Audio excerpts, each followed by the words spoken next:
हाय दोस्तों, आज मेरा ये सेकंड ब्लॉग है और सेकंड ब्लॉग में आप सभी का स्वागत है। तो मैं आपको आज मैं बताना चाहूँगा कि आज हमारे सिरोही में जो हमारी गाय माता है उसको एक लंपी बीमारी हो गई है।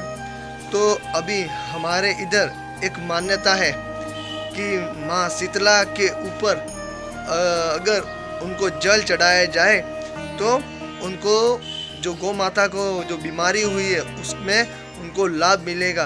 तो इसीलिए आज हमारे जो पीछे ये मंदिर है, ये जो मंदिर दिख रहा है, यहाँ पर शीतला माता की पूजा की जा रही है।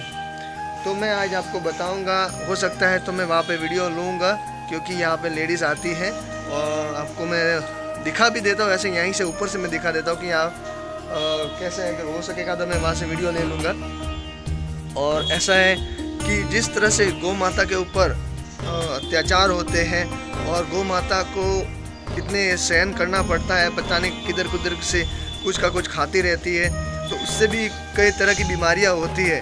तो यहाँ पे सारी लेडीज़ हैं जो सिरोही की है और हमारे पूरे राजस्थान की है। ऐसा नहीं है कि सिर्फ सिरोही की है, पूरे राजस्थान में यह चल रहा है। और गौ माता को बचाने के लिए, सिर्फ और सिर्फ गौ माता को बचाने के लिए ये लेडीज़ें पूजा पाठ कर रही है। और अभी मैं भी जाऊंगा उस मंदिर में और माता को जल चढ़ाऊंगा और ठंडा करूंगा।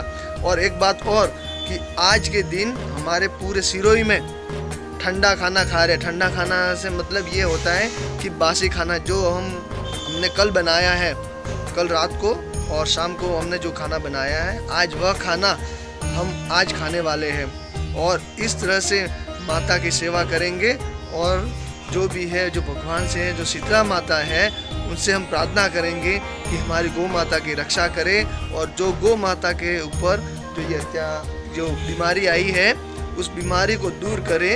और इस बीमारी को यहाँ पर वापसी निकलना भी बोलते हैं। वापसी निकलना यानी एक भगवान आना। जैसे कोई आप समझा सकता हो तो जैसे फोड़े फुंचे होते हैं उनको भगवान निकलना बोलते हैं यहाँ पे। तो वो उस तरह से उनकी रक्षा के लिए यहाँ पे सारे लेडीज़ कार्य कर रही है।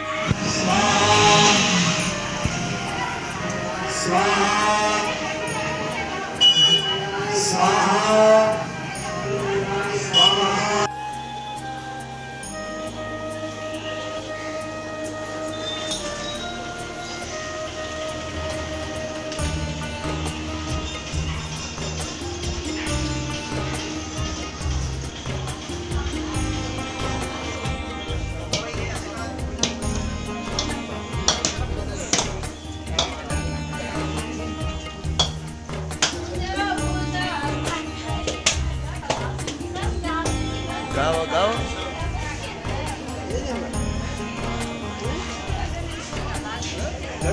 मंदिर के अंदर पूजा ही नहीं, पूजा के अलावा यहाँ पे भजन भी होंगे और भजन के साथ साथ में पाठ होगा ताकि माता के ऊपर जो भी कष्ट आए हैं वो सारे के सारे दूर हो। और हम भी आशा करते हैं कि गौ माता के ऊपर जो ये बीमारी आई है उस बीमारी से बचाव के लिए हम भी ये एक छोटा सा प्रयास करेंगे, ताकि हो सकता है तो वह ज़रूर होगा। और साथ में एक बात बता देता हूँ, अगर जिसको भी गाय को यह बीमारी हुई है तो उसके लिए हल्दी किसी भी मिठाई यानी अब लड्डू बनाकर हल्दी में डालकर उसको ज़रूर खिलाएं, ताकि फ़र्क रहता है, फ़र्क पड़ता है। हल्दी में जो एंटीबायोटिक गुण होते हैं वह बहुत ही गुणकारी है। कल ही परसों ही मैंने एक कुत्ते को एक बीमारी हुई है हमारे गाँव में। मैं रोइडा का हूँ, तो मेरे वहाँ पे एक कुत्ता जो दिन रात से रो रहा था, कई दिनों से रो रहा था। तो मैं अभी वहीं पे था, कल परसों ही आया हूँ यहाँ पे। तो वहाँ पे एक बेचारा, हमारा भूरिया नाम है उसका, कुत्ते का नाम भूरिया ही है। तो वो रात को 12 बजे रो रहा था। अचानक मैंने सुना मैं कि यार कौन कुत्ता रो रहा था। रात को उसको मैं बाहर भगाने के लिए जा रहा था मैं, क्योंकि लोगों की ये सोच है कि कोई कुत्ता रोता है तो कोई मरता है। लेकिन मैंने सोचा कि यार बेचारा क्या पता कि भूख के मारे रो रहा हो। लेकिन जब मैंने देखा तो वह भूरिया निकला और उस भूरिये को मैंने देखा तो उसको बुलाया तो वो बोल नहीं रहा था, देख नहीं रहा था, वो सिर्फ गुमसुम रो रहा था और बैठा हुआ था चुपचाप से। तो सोचा कि इसको खाना खाना होगा, तो मैंने एक रोटी दे दी। एक रोटी देने के बाद में उसने रोटी खाई नहीं, सिर्फ मैंने दी उसको, लेकिन उसने खाई नहीं। एक बर्तन के अंदर डाल के मैंने दे दी उसको, लेकिन उसने खाई नहीं। फिर मैंने सोचा कि इसका करूँ तो क्या करूँ, ये खा नहीं रहा है वगैरह। तो फिर घर के अंदर गया, घर से अंदर दूध निकाला, पाव मैंने 250 ग्राम दूध निकाला और दूध के अंदर हल्दी डाली, 2 चम्मच हल्की छोटी छोटी वाली, 2 छोटी छोटी चम्मच की हल्दी, 2 छोटी छोटी वाली चम्मच हल्दी डाली। और हल्दी के अंदर डाली मैंने रोटी, और रोटी में डाला गुड़। 3-4 को मिक्स करके मैंने उसको फेंट दिया, एकदम हिला दिया नॉर्मल सी, यानी रोटी खाने जैसी हो गई। और उसको मैंने एक बर्तन में डाला और उस कुत्ते को चटवा दिया। खाया नहीं, चाटा उसने, चाट कर ही खा लिया उसने, क्योंकि वो खा ही नहीं पा रहा था बिल्कुल, उसकी हालत बहुत ज़्यादा ख़राब थी। तो इसी वजह से वो बेचारा बहुत ही दुखी था और रो रहा था। तो उसने आधे घंटे में वो चीज़ खा ली, आधे घंटे तक उसने खा ली। तो मैं वहीं पे बैठा हुआ था। फिर मैंने और कच्चा दूध लाया, थोड़ा और दूध लाया और उसमें भी एक आधा चम्मच और हल्दी डायरेक्ट डाली और फिर उसको डाल के डायरेक्ट दे दी। और उसमें गुड़ भी डाला था, ठीक है। उसमें रोटी डाली नहीं थी क्योंकि रोटी मैंने पहले डाल दी थी। तो मैंने सोचा कि अभी उसकी भूख मट गई।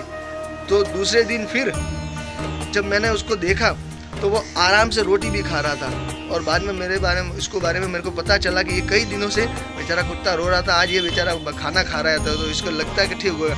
तब जाके मुझे यह मालूम पड़ा था कि वह कई दिनों से बीमार था।